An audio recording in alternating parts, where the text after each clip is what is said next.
Knittin Kitten podcast number 36. My name is Mallory, otherwise known as Just a Dose of Love all around the internet. So that means you can find me on Instagram, Reddit, Facebook, Ravelry, and Etsy under Just a Dose of Love, though I am most active on Instagram. If you are a new viewer, this is a bi-weekly video podcast about knitting and crafts and yarn and whatever else I happen to be up to at the time. If you are a returning viewer, thank you so much for coming to spend some time with me today. I'm recording on November 1st, so belated happy Halloween to everyone.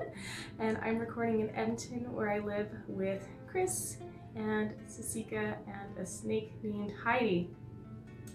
Wow, I still get so tongue-tied with my intro. You would think that I have never done this before. And here we are, podcast number 36. So I'm just going to dive right into what's on my needles. And I do want to put it out there, this is probably going to be a shorter podcast than usual, usually around the 30-minute mark. Today, I definitely don't anticipate being that long, and that's because I have done, some knitting. I haven't done as much as I did last podcast, but I'm just going to show you the progress that I've made on the brick sweater. It's by Claire Lee, and I've been knitting it up in this Bernat Premium 100% acrylic yarn. Oh, probably better. There we go. Right side up. It is their teal colorway. Again, it's the premium base, and it's a worsted. It's just some stuff that I picked up from Walmart. I decided I wanted to make a sweater with a second sweater with acrylic yarn. Originally it was meant for my mother, though she tried it on when she was here a couple of weeks ago and it was a little big on her, so now it's going to be for my sister, and I will make my mom another one. Anyways, here is the progress so far that I have made on this. Again, it's the Brick Sweater by Claire Lee. It is a free pattern on Ravelry, and last night I actually finished up my second ball of yarn. So how big are these? 198 grams, 360 yards, or 329 meters. That's how big one of the balls is. I've knit 2 balls into this sweater so far, and this is where I stopped last night. So last podcast, let me just show you where I am so far. So here it is. I have a full sleeve bound off. I have the bottom all done and bound off, and I have started on my second sleeve, so the end is in sight. I just have to finish off this sleeve and then build up the neck a little bit, and then it'll be done. So it's very exciting. But here it is. See if I can actually get the whole thing in the picture for you. It looks like I cannot, but you get the gist of it. I believe it's a raglan style sweater. And actually on the pattern that I printed out, it does have a website where you can put your own measurements in and have it generate a pattern for you. So I think that's what I'm gonna do for the one that I make for my mom, just because she's a little bit smaller, and this is already the small size, medium. Ooh, it's the second size up. So I don't know if her sizes started with an extra small and then a small, or if it was a small and then a medium, but this is the second smallest size that it's written in. And mind you, I am a little bit of a loose knitter, but I did account for that because I did do a gauge swatch, and I'm using needles that are 2 sizes less than the pattern calls for. So I can't remember what the pattern calls for, but I have been using 5mm needles for the body and the sleeves of the sweater. So that is also US size number 9. And for the ribbing on the cuff and the bottom of the sweater, and probably the neck as well, I have been using 4mm, which is US size number 6. And this is the first time I've gotten to use these needles. They're those beautiful laminated rainbow wood DPNs that you can get from Knitpicks, I believe. You just see how beautiful and colorful and gorgeous they are here. I'm really excited to get to use these. I am a sucker for pretty looking needles. As yeah, you can tell if you look at my needle sets, I'm a sucker. So and using them brings me a lot of joy. So anyways, here's the sweater. Very exciting. This will be my third sweater ever to finish, which I think is pretty exciting. They're starting to be a little less intimidating. The fields and fields and fields of stockinette that is required for sweaters, I'm starting to get a little more used to it. So that yeah, it's just less intimidating for me, and I would really like to start color work maybe. I've never done color work, not on anything that's not a shawl, and shawls, that's not really color work, that's just changing color. But there's some really pretty sweaters that I've been eyeing up that have a lot of color work, and I have all of the yarn for the Sunset Highway sweater. I have just been too intimidated to get it started, and I've had this yarn for a while. I've had this yarn since the Whips and Wine podcast, which is probably 2 years ago already. Yeah, so it's been a while. It might be time. I've been eyeing up some really pretty colorwork mittens on Instagram. I really wish I remembered who the designer was, but they are just absolutely stunning. And maybe I'll start with mittens first instead of a sweater. I don't know, what if I'm terrible at it? What if it's all too like tight and the floats are all like and or the opposite side of things. What if it's way too loose and the floats get caught on everything, and this is what goes on inside my head when I think about starting color work. Or anything else that I've never tried before, really. That's basically what goes on inside my head. I can probably do it. I'm sure I can. How well will it turn out? That's a great question. If you have any tips and tricks on color work, please let me know. That would be great. I am a sponge for information. You just tell me whatever you think might be relevant and I will sift through it, and we can get through this together. Yeah. Good times. Okay, what am I drinking? Well, I've been sipping from my cup here. I made some apple cider yesterday. It is apple cider season again, and I am so happy about that. I love apple cider. Typically during the winter, I will make apple cider, probably twice a month. So there's this recipe that Melinda and I found and made some years ago. It may have also been for one of the Whips and Wine podcasts, but right around Christmas, maybe 2016, maybe 2017, we found this apple cider recipe. And we're like, oh yeah, we are gonna make apple cider and it's delicious. And we want to make it from scratch. There will be no apple juice involved, just apples. So we found an apple cider recipe. And I found one that's pretty close that I have included in a link below if you would like to make some apple cider as well. You need apples. I always use 3 different kinds. Why? Because the original recipe that we found said 3 different kinds of apples. I think it adds some like extra depth of apple flavor. So I'll usually go with some Honeycrisp and some Ambrosia and Granny Smith apples because I really like the tart Granny Smith taste. And you need an orange and cloves and some warming spices, and because I'm a stickler for making things look just So I will usually take a toothpick and stab the orange in like a circle pattern so that I can stick the whole cloves into those little stabby holes, and then there's cloves hanging out in the orange, and it just looks really cool in my opinion. Throw some cinnamon sticks in there and just let it stew in the crock pot for 4 hours.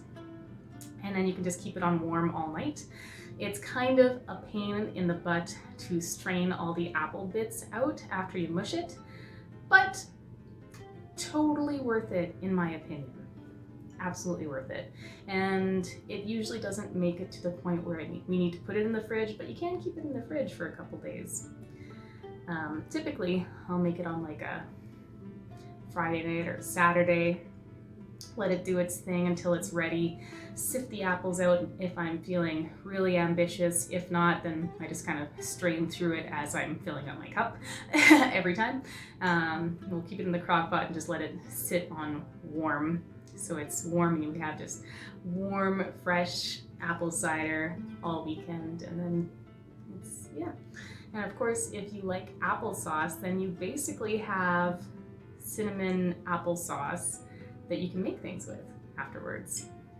So I think it's like, there's a whole bunch of winning here, and you just can't go wrong with homemade apple cider, in my opinion. Of course, everyone's entitled to their own opinion. That was a bit of a tangent. Okay.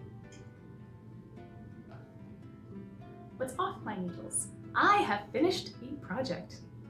I talked about the project last podcast, and I finished said project. You may remember me talking about the fingerless gloves I was going to make, and I finished them last week. I actually spent basically the rest of the weekend of the 18th knitting these gloves, and then not most of, but a good chunk of last weekend knitting the second one, and I finished them.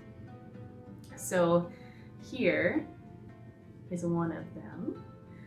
Here's my pair of fingerless gloves. Here they are. So this is the Bodleian Mitts. They're the fitted version by Anna Campos. It's a pattern I bought on Ravelry. It's knit up in Black Cat custom yarns on her Blingtron 400 base. It is the Slime Talon colorway, which I'm not sure she makes anymore. This is a couple years old, and I finally got to use it because it's Halloween, and I think it's very Halloween-y yarn. And anyways, it's a 8416 superwash merino / silver stellina blend. And I have a little bit of a confession to make. So this one fits a little bit smaller, and you can see this line a little bit. Now what happened was I had dropped a stitch about here. So when I found out that I had dropped a stitch, it was because my ribbing on the cuff on the top had an incorrect number of stitches. It was the wrong number. I was like, darn, definitely dropped a stitch somewhere. And sure enough, here it was way at the beginning. So when I picked up all the stitches, everything is a little tight here now. So there's actually a bit of a length difference on this side. Like on the back side, they're the same. But on the front side, they're not. And I was really hoping it would come out in the blocking process, but it didn't really. So I may just sit and individually tug along to give this a little bit more give. Regardless, I love them anyways. I have worn them a few days at work because it's very cold in the morning. We have been below zero for a good chunk of the last 2 weeks, although tomorrow is supposed to be 18 degrees Celsius, which is crazy for November. Crazy. It's absolutely crazy. What the heck is going on out there with the weather? I don't know. We had like a bit of a snowstorm earlier in October, and now it's gonna be 18 degrees. That's crazy. That's like shorts weather in November. I live in Canada, it's not supposed to happen. I'm a winter person, fall actually, but fall lasts like 2 weeks, so I'm a winter person. And this warm weather is really crimping my style. It's back to the gloves. One thing I did want to just talk about really quick is this striping that happens so naturally. Over here it makes me think of like, I don't know, something witchy like a cauldron and cauldron steam coming up. And the rest of it, it's just, I couldn't have planned this better. I am so in love with this yarn. So in love with this yarn. And I have quite a bit left actually. So this is, oh, something just fell. This is what I have left. I have not measured it out. It's probably around 50 grams still left, maybe 45. I'll have to actually measure it on my scale to see, but I think that will be really nice for a pair of socks. Although, if it's all superwash merino and there's no nylon in it, as I'm thinking only now, and this is putting a bit of a crimp in my style, that's not going to work out very well for socks.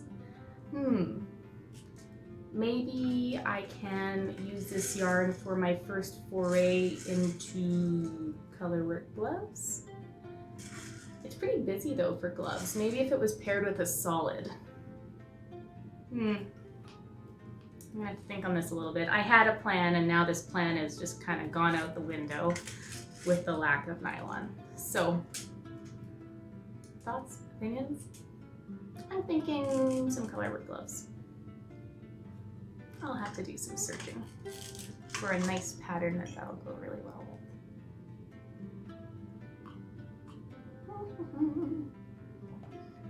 Okay. New acquisitions, not so much. Kind of talked about it already. I did buy 3 more of these balls of yarn this morning so that I can finish my sister's sweater and start on my mom's. And that will definitely be enough. I was thinking I could probably make do with 2 balls of yarn, but I got 3. just in case. Yeah. What else? It was my birthday a couple of days ago. So Thursday was my birthday, so it's been a little bit hectic the last few days with birthday shenanigans and such. My family was over the weekend after Thanksgiving and we did some birthday festivities then with them. The lovely people at work gave me a beautiful card and the guys all wished me happy birthday, and that was really nice. And Friday, my friend Melissa, we've been friends since we were itty bitty. 4th grade was when we met. And we talked about that a little bit actually. We got some sushi. She brought over balloons. She got a big 28 with balloons, and I'm thinking if I keep them for 2 weeks, I can bring them back to her for her birthday. That's the plan. And they're the foil ones, so I'm sure they will be just fine until then. So that's really exciting for me. Maybe not so much for her, but it's really exciting for me. So we got sushi, came back here, carved pumpkins, drank some wine. It was spectacular.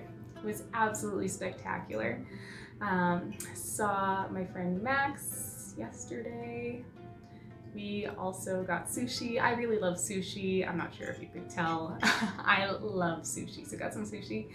He also brought me some moonshine. So there's a place, there's a town about an hour from my hometown, which is High Prairie, and this is Valley View where they make this moonshine.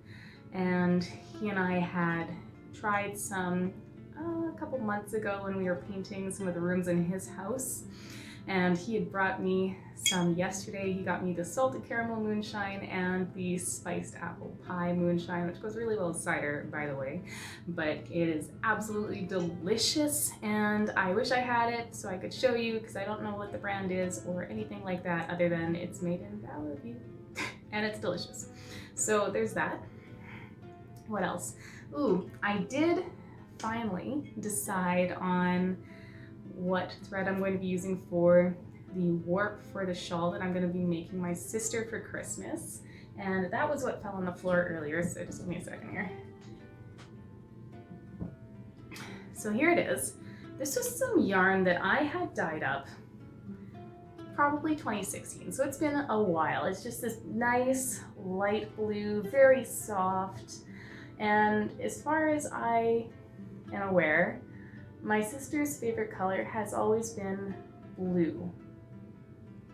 So I was thinking this would be really, really nice for the warp of the scarf. So this is all like very new to me.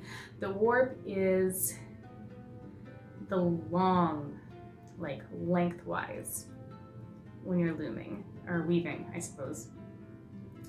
And then the weft is what goes the width. That's what you put through the strings. The warp is what's actually attached. It's the long strings that, you know, you lift and you put the weft through, and so on and so forth. So this is going to be the long ways, and I was thinking the same kind of brown that I had used for my mom's scarf would be really nice with it.